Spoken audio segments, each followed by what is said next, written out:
ఊరిలో శారద అనే ఒక పెద్దావిడుండేది. పాపం ఏ దిక్కు మొక్కు లేని నిరుపేదరాలు. ఉన్న మట్టింట్లో ఉంటూ వచ్చే పింఛన్ డబ్బులతో జీవిస్తూ నిత్యం ఆ దుర్గామాతను పూజిస్తూ ఉంటుంది. రోజులాగే ఆ రోజు కూడా పొద్దున్నే లేచి తలంటు పోసుకుని దుర్గామాతకు పూజ చేస్తూ ఉంటుంది. పూలు పళ్ళు పెట్టింది. చేతులు జోడించి దండం పెడుతూ, అమ్మా దుర్గామాత, ఇంటి వెనకొన్న పెరట్లో పూసిన పూలు కాసిన పళ్ళు తీసుకొచ్చి నీ ముందు పెట్టాను. పలహారం అంటే నాకు చేయడం రాదు తల్లి. వచ్చి రాని వంటతో నిన్నిబ్బంది పెట్టడం ఎందుకా అని నేను చేయలేదు తల్లి. ఏమనుకో మాకు. ఈ పూలు పెట్టుకుని ఈ పళ్ళు తినమ్మా అంటూ పైకి చెప్పినా శారదలోని భయం బాధ కన్నీళ్లు పెట్టుకునేలా చేస్తున్నాయి. క్షణం తర్వాత కన్నీళ్లు తుడుచుకుని, అమ్మా దుర్గమ్మ, నీకు ఈ పేద భక్తురాలి మీద ప్రేముంది కదా అని అంటూ ఉండగా ఆ ఇంటి బయట వెలిసిన దుర్గామాత తెలిసిన 25 ఏళ్ల తులసిలా మారిపోతుంది. గొంతు మార్చుకుని, అవ్వా పెద్దవా ఎక్కడున్నావ్ అంటూ ఇంట్లోకొస్తుంది. దుర్గామాత పూజ చేస్తున్న శారద ఇంట్లోకొచ్చిన తులసిని గుర్తుపట్టి, తులసి, దుర్గామాతకు పూజ చేస్తున్నాను, ఇక్కడికి రా అని చెప్తుంది. ఇంట్లో ఉన్న తులసి ఆ మాట విని దుర్గామాతకు పూజ చేస్తున్న శారద దగ్గరకు వచ్చింది. ఇదేంటి తులసి, దారి తప్పిలా వచ్చావు? ఏం చేద్దాం పెద్దవ్వా, అప్పుడప్పుడు అమ్మ చెప్పిన మాట కూడా వినాలి కదా. ఈ రోజు నన్ను చూసుకోవడానికి మగ పెళ్లివారొస్తున్నారు. అమ్మ పూలు కోసుకురమ్మని చెప్పింది. కోసుకో తులసి, ఎన్ని పువ్వులు కావాలంటే అన్ని పూలు కోసుకో. కావాలంటే పూల మొక్కల్ని తీసుకెళ్తే తీసుకెళ్ళు, అలాగే పళ్ళు కూడా తీసుకెళ్ళు. ఉన్నవన్నీ నేను తీసుకెళ్ళిపోతే రేపటి నుండి నీ దుర్గమ్మకు ఎలా పూజ చేస్తావు పెద్దవా? ఇంకెక్కడ పూజ తులసి, నీకు విషయం తెలీదు కదా. మన ఊరు సర్పంచుకు నా ఇల్లు కావాలంట. నీ ఇల్లు వాడికెందుకు పెద్దవా? ఎందుకో నాకు మాత్రం ఏం తెలుసు తులసి. రోజూ వస్తున్నాడు. నేను నీ ఇల్లు కొంటానని వెంటబడుతూ ఉన్నాడు. డబ్బు కూడా అదిగో నా ఇనుప పెట్టె మీద పెట్టి వెళ్ళిపోయాడు. నువ్వేం బాధపడకు, భయపడకు, నేనున్నాను కదా. ఆ డబ్బులు తీసుకెళ్లి ఆ సర్పంచ్కిచ్చేసి మా పెద్దవ్వ ఆ ఇల్లు అమ్మనని చెప్తుందని చెప్పేసొస్తాను. వద్దు వద్దు తులసి, పెళ్లి చేసుకునే అత్తారింటికి వెళ్లి చక్కగా కాపురం చేసుకునే పిల్లవి. నా కోసం వాడితో గొడవ పెట్టుకోవద్దు. మొన్నటి వరకు బతిమలాడితే మంచివాడని అనుకున్నాను తులసి, కాని 2-3 రోజుల నుండి ఒక రౌడీలా బెదిరిస్తున్నాడు. అందుకు నువ్వు భయపడ్డావు కదా? అవును తులసి, భయపడ్డాను. వాడు నన్నేదో చేస్తాడని కాదు నేను భయపడ్డది, ఇంకా ఇప్పుడు కూడా భయపడుతున్నది. ఆ మాట విని తులసి ఆశ్చర్యంగా, నీకోసం కాదా, మరెవరికోసం పెద్దవ్వా? ఇదిగో ఈ దుర్గామాత కోసం. నేను భయపడ్డానికి నాకెవరున్నారు తులసి? నేను నమ్ముకునింది, పూజిస్తున్నది ఈ దుర్గమ్మనే. అయ్యో పెద్దవ్వ, ఎక్కడుంటుందో తెలీదు, ఎలా ఉంటుందో తెలీదు. నీ కొడుకు కోడలు యాక్సిడెంట్ అయ్యి బాధపడుతున్నప్పుడు కూడా కాపాడని బొమ్మని నువ్వు ఇంకా పూజిస్తున్నావా? ఈ జీవం లేని బొమ్మ కోసం నీ జీవితం పణంగా పెట్టావా అని తులసి అనగానే శారదకు ఎక్కడలేని కోపం వచ్చింది. దాంతో తులసి చెంప మీద కొడుతుంది. తన కళ్ళల్లో ఎప్పుడు చూడని కన్నీళ్లను చూసి తను పూజించే దుర్గామాత స్వయంగా తులసి రూపంలో వచ్చిందని శారదకు తెలీదు. తెలిసుంటే మన కథ ఎలా ఉండేదో కామెంట్ రూపంలో తెలియజేయండి. మన్నించు తులసి, నువ్వలా దుర్గమ్మ గురించి మాట్లాడేసరికి కోపం వచ్చింది, అందుకే కొట్టాను. దెబ్బ బాగా తగిలిందా? లేదు పెద్దవ్వా. ఈ ముసలి శరీరం దాచుకోవడానికి ఈ ఇల్లే కావాలా చెప్పు? ఏ చెట్టు కిందున్నా ఉంటాను, కాని నా తల్లిని నేను అలా ఉంచలేను కదా. నేను కోడలిగా ఈ ఇంటికి వచ్చినప్పుడు మా అత్తగారు నాకిచ్చిన గొప్ప ఆస్తి ఈ దుర్గామాత. కావచ్చు పెద్దవ్వా, కాని నిన్ను చూసేవాళ్ళు ఏమనుకుంటారు? పిచ్చిదనుకుంటారు తులసి, కాని నేను పిచ్చిదానిని కాదు. నాకు పిచ్చి లేదు, నాకున్నది ప్రేమ, భక్తి. నా దుర్గమ్మంటే అనురాగం. అందుకే నేనున్నంత వరకు నా తల్లి ఈ ఇంట్లోనే ఉండాలి, నేనిలా పూజలు చేస్తూ ఉండాలి అని చెప్తూ ఉండగా సర్పంచ్ సన్నాసిరావు శారద ఇంటికొచ్చాడు. తులసుండగానే ఇల్లు వదిలిపెట్టి వెళ్లిపోమ్మని బెదిరిస్తాడు. అయినా శారద భయపడలేదు. ఇలా కాదని భక్తి పిచ్చిలో ఉన్న శారదను భక్తితోనే కొట్టాలని అనుకుంటాడు సర్పంచ్ సన్నాసిరావు. చూడు పెద్దవా, నీకు నాకు గొడవలొద్దు. నేను నిన్ను బెదిరించడం, నువ్వు భయపడకపోవడం ఇదంతా ఎందుకు చెప్పు? మనమిప్పుడు ఒక భక్తి ఆట ఆడుకుందాం. నువ్వెంతలా పూజిస్తున్నా నీ దుర్గమ్మని మన కళ్ళ ముందు రప్పించు. అప్పుడు నేను నీది నిజమైన భక్తి అని, దుర్గామాత పేద భక్తురాలని నిన్ను గౌరవించి ఇక్కడి నుండి వెళ్ళిపోతాను. పిలువు పెద్దవా, నీ ప్రేమ భక్తి ఏంటో ఈ మూర్ఖులకు తెలుస్తుంది. సరే కానివ్వండి అని శారద కళ్ళు మూసుకుని దుర్గామాతను వేడుకుంటుంది. తులసి వెంటనే దుర్గామాతలా మారిపోతుంది. అది చూసి సర్పంచ్ కళ్ళు పోతాయి. సర్పంచ్ బాధపడుతూ, అమ్మా శారదమ్మ, నన్ను మన్నించు తల్లి, నీ దుర్గామాత కనిపించింది, నాకు కళ్ళు పోయాయి అంటూ కన్నీళ్లు పెట్టుకోగానే శారద కళ్ళు తెరిచి చూస్తుంది. దుర్గామాత కనబడుతుంది.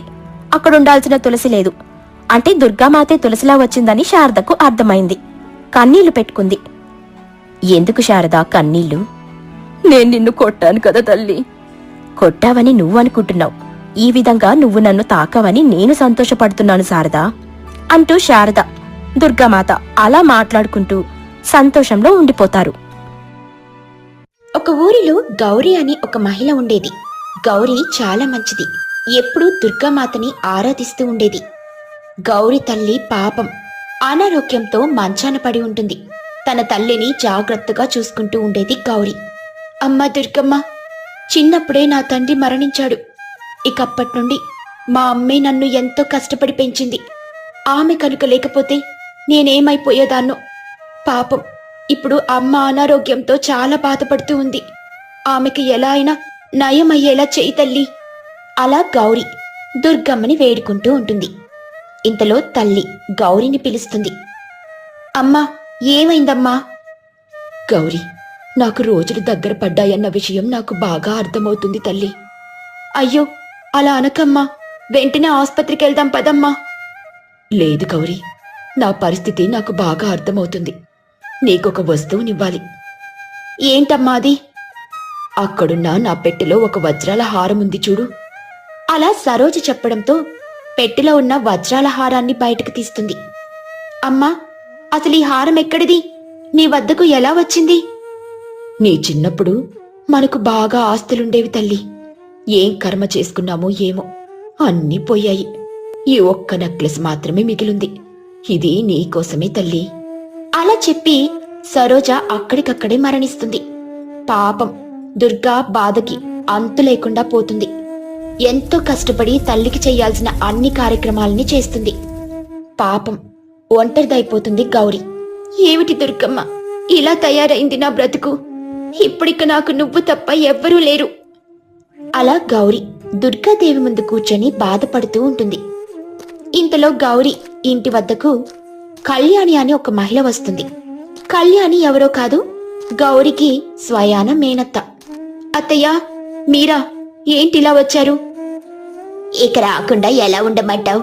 మీ నాన్న ఎప్పుడు నీ చిన్నప్పుడు నా వద్ద 2 లక్షలు అప్పుగా తీసుకున్నాడు. ఇప్పటికీ ఇవ్వనే లేదు.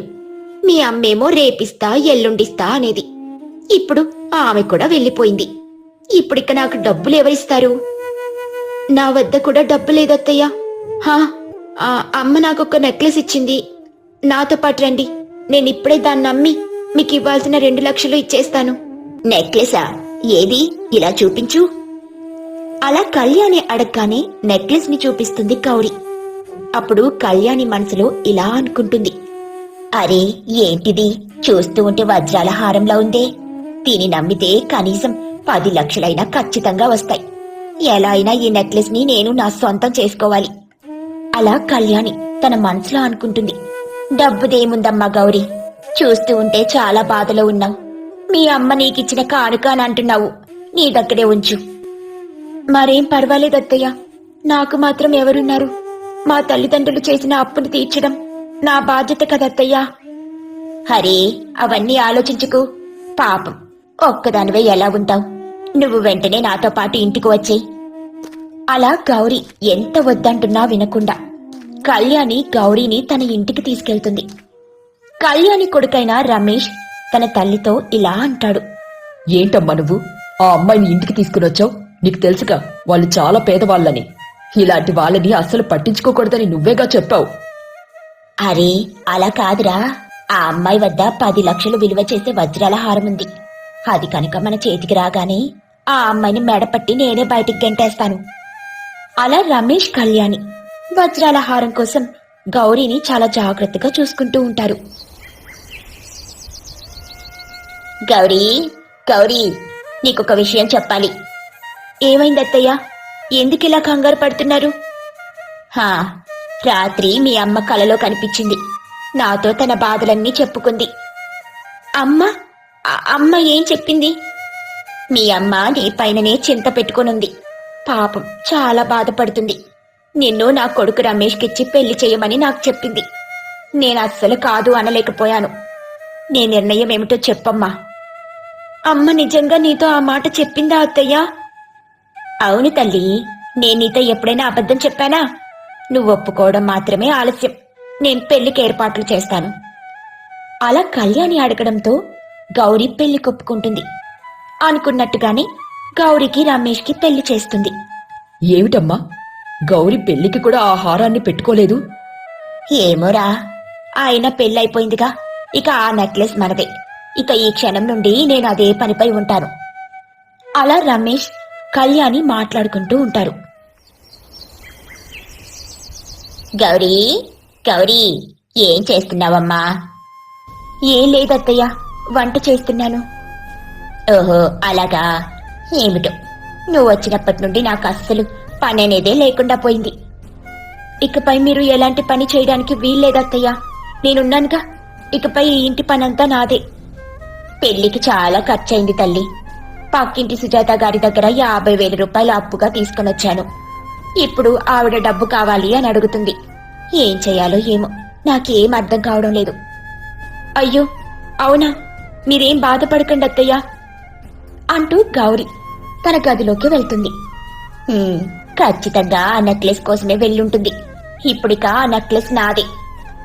అలా కళ్యాణి తనలో తానే మురిసిపోతూ ఉంటుంది. ఇంతలో గౌరీ తన వద్దున్న హుండీని బయటకు తీసుకునొస్తుంది. కళ్యాణి ఒక్కసారిగా ఆశ్చర్యపోతుంది. ఏమిటమ్మా ఇది? అత్తయ్య, ఇందులో దాదాపు 50,000 దాకా ఉంటాయి. పక్కింటి పిన్ని గారికి ఈ డబ్బిచ్చేయండి. అలా గౌరీ చెప్పడంతో కళ్యాణి చాలా నిరాశపడుతుంది. ఏమిటమ్మా ఇలా జరిగింది? ఆ నెక్లెస్ తెచ్చి చేతిలో పెడుతుంది అని అనుకుంటే ఇలా హుండీ చేతిలో పెట్టింది. పోనీలేరా, ఈ 50,000 వచ్చాయిగా. ఇకపై ఏదైనా గట్టి ప్లాన్ వేసి ఆ నెక్లెస్ ని చేపడతాను. అలా రమేష్ కళ్యాణి మాట్లాడుకుంటారు. అలా కొంతకాలం గడుస్తుంది. గౌరీ గర్భవతి అవుతుంది. డబ్బు వ్యామోహంతో కళ్యాణి కూడా గౌరీని బాగా చూసుకుంటూ ఉంటుంది. ఎంతో కష్టపడి శ్రీమంతం కూడా చేస్తుంది. గౌరీ, ఈ శ్రీమంతానికి చాలా ఖర్చయిందమ్మా. దాదాపు 100 మందికి మనం భోజనాలు పెట్టాం. అయినా ఏం పర్వాలేదులే, నువ్వు ఆనందంగా ఉంటే నాకు అంతే చాలు. ఇంతలో రమేష్ హడావడిగా ఇంటికొస్తాడు. అరే, ఏమైంది రమేష్? ఎందుకలా కంగారు పడుతున్నావు? అమ్మా, మన వ్యాపారం పూర్తిగా నష్టాల్లో మునిగిపోయిందమ్మా. ఏం చెయ్యాలో ఏమో నాకేం అర్థం కావడం లేదు. ఇప్పటికే మీకు తెలియకుండా చాలా అప్పులు చేశాను. అవన్నీ తీర్చమని అప్పుల వాళ్ళు నన్ను హింసిస్తూ ఉన్నారు. అలా రమేష్ బాధపడుతూ విషయం చెప్తాడు. అయ్యో రామా, నా కొడుకుకి ఎంత పెద్ద కష్టం వచ్చింది. ఇప్పుడు ఈ కష్టాన్ని ఎవరు తీరుస్తారు? అలా కళ్యాణి కూడా ఏడవడం మొదలు పెడుతుంది. ఇంతలో గౌరీ తన గదిలోకి వెళ్లి ఆ వజ్రాల నెక్లెస్ ని తీసుకుని బయటకొస్తుంది. కళ్యాణి అలాగే రమేష్ ఆశ్చర్యపోతారు. ఇదిగోండి అత్తయ్య, ఈ నెక్లెస్ ని తీసుకోండి. దీన్ని నమ్మితే చాలా డబ్బొస్తుంది. మన కష్టాలు ఖచ్చితంగా తగ్గుతాయి. అలా గౌరీ నెక్లెస్ ని కళ్యాణి చేతిలో పెడుతుంది. అంతే, ఒక్కసారిగా కళ్యాణి నవ్వుతూ ఇలా అంటుంది. ఈ ఒక్క నెక్లెస్ కోసం ఎంత కష్టపడాల్సి వచ్చింది. ఇన్నేళ్ళకి నా చేతికి చిక్కింది. ఇక ఈ గౌరీతో మనకు పని లేదురా. అవునమ్మా, వెంటనే ఈ పిచ్చిదాన్ని ఇంటి నుండి గెంటే. అలా రమేష్ అనడంతో గౌరీ ఆశ్చర్యపోతుంది. పాపం, గర్భవతి అని కూడా చూడకుండా బయటకు గెంటేస్తారు. వర్షంలో గౌరికి ఎటు వెళ్లాలో కూడా అర్థం కాదు. పాపం, గౌరీ ఒక చెట్టు కింద నిలబడి ఏడుస్తూ ఉంటుంది. ఇంతలో పురిటి నొప్పులు కూడా మొదలవుతాయి. అమ్మ దుర్గమ్మ, ఏమిటి తల్లి ఇది?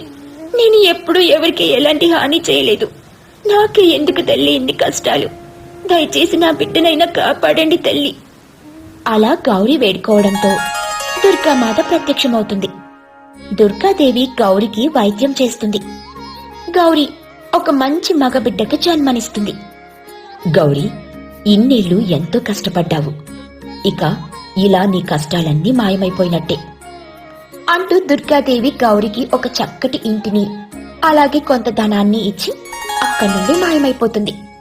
ఇక అప్పటి నుండి గౌరీ తన కొడుకుతో హాయిగా ఉంటుంది.